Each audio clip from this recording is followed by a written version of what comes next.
So first things first, we have the CCD all cooled down. So you can see here in the corner, it says the temperature on the left here is the temperature that we set it to on the right, so that's all good.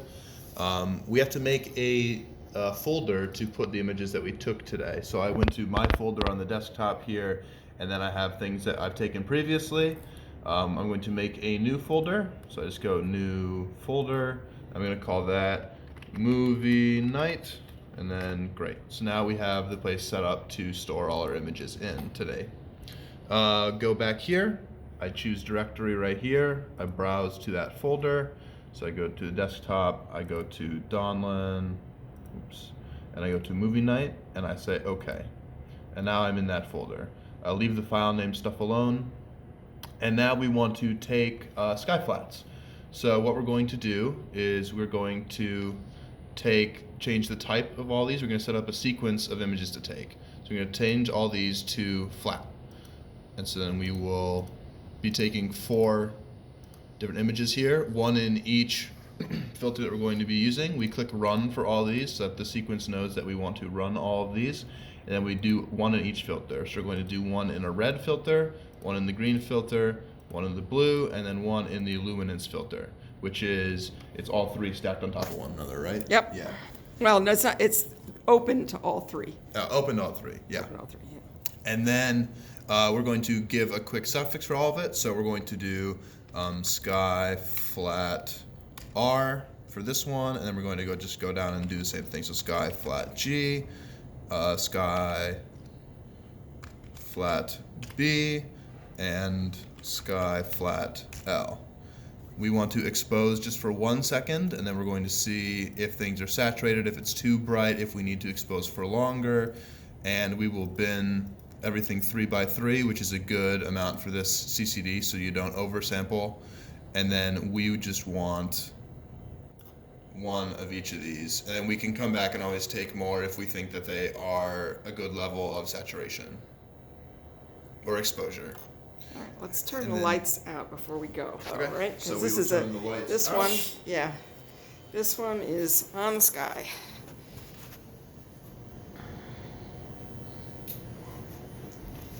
Okay. Can't see too much here in the dark. Can you see the screen still? Yeah, we can see the screen. Okay, and then all you have to do from here is you click run sequence, and it will take all the images, and then it will display them in the back here. So we can take a look at the images that we have once it is downloaded from the CCD. So this is the sky flat that we just took. Let's see, how many counts is it? And so at any given point, the mean count is about 1,200, which means we could expose for longer. We also, I think we waited too long because I can see the stars in these images. Yeah. Stars here, there. But we can take a few of these anyway. You can see they're trailed because we don't have the tracking turned on the telescope, so we're just watching the stars go by. And then it'll tell you that your sequence is complete. You say dismiss, and then you can pull this back up, and you're ready to do whatever you need to do Let's take from a this couple point that are forward. 10 seconds, see what happens. All right, let's do that. So we're going to change to 10 seconds. And then we will say resume sequence, which is really just restarting the sequence. It'll ask you would you like to start the sequence over? And you say yeah. And then it'll just do this all over again.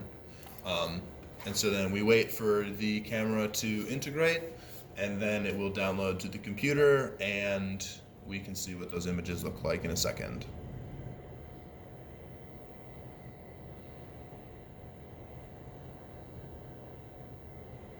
And so that was the first one with 10. A mean exposure, it looks like you get about 5,300 counts on average in the center of the image. And you can still see some stars and trailing like there. Yeah.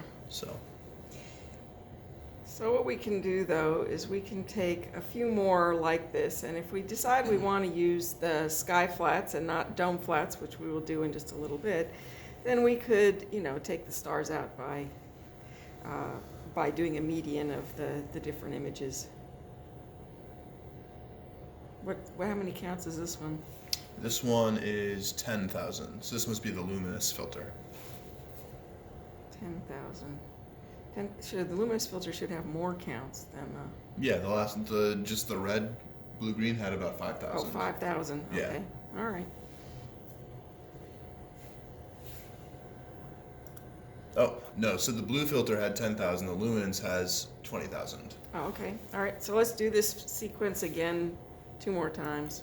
Okay, so we will set the repeat to 2, and then it will just take 2 of each photo, or 2 of each image for us. And then we say, do the whole start over thing, and it will do it for us, and we just have to sit and wait and watch the pictures roll in.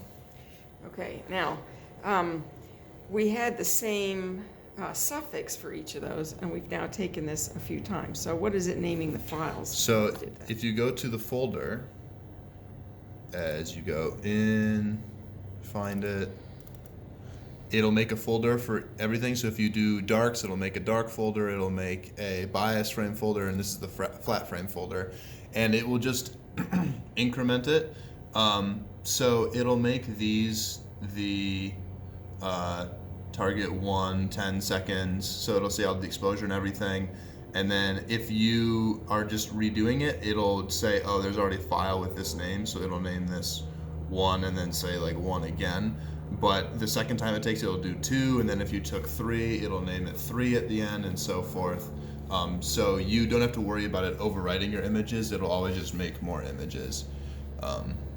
So it might be, in your case, you might want to rename the 1 to 2 or 3 so that you have an idea of what your files are. So as long as you know which file is which, then whatever works for you is good, but it's generally good to keep it in an organized manner. So we'll probably rename these to frame 3, and then it'll just be frame 1, 2, and 3. And then you can increment those easily when you're using Python to reduce these images. All right, so let's go back and look at the images that we're taking now again. Let's see, what are we up to? This is, at any time you can see the progress of your sequence. We are taking the second blue image.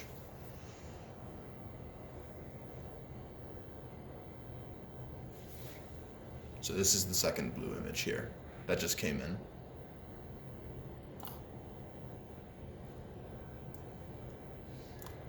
Now you can see with the focal reducer in, we actually don't get any light in the very corners of this. So yeah, say up here, for example, right in the corners.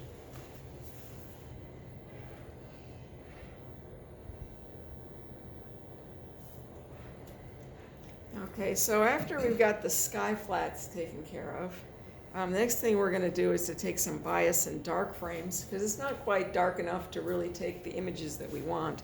So we're going to go back and we're going to take some bias frames. Let's say we'll take, it's like 10 bias frames. Bias frame is a frame that is exposed for 0 seconds. Actually, it's not even exposed at all. The shutter never opens for bias, but it just keeps reading it out with no wait time. And then a dark frame, it will wait for whatever time you put in, but still will not open the shutter, so you won't get any light into the CCD from outside. You're just going to be looking at the light that is generated from heat within the system. And we've been taking images that are like 1 second, so we make sure we make dark frames that are 1 second. Typically, they take some 5-second images, 10 seconds, and 30 seconds, so we're going to guess that's what we're going to be doing tonight, something in that range. So we're going to take them. If it turns out we take images that are different lengths of time, then we can always take more dark frames at the end of the night. So we'll take 10 of each of these. There we go. Make sure this is binned right. 10 of each, and everything looks good. Your filters don't matter, remember, for bias and dark frames, so I didn't need to change those for these. Everything is set for a run. I have a bias and a dark frame for every different exposure time. Remember that the file names have the exposure time in them, so I can just name all these dark as a suffix, and then that'll be okay. 10 of each, and then we will take those. There we go. And then we'll get back to you once these are all taken. Yeah, we'll wait for those to be taken, and we'll wait for it to get a little darker, and then we will be back.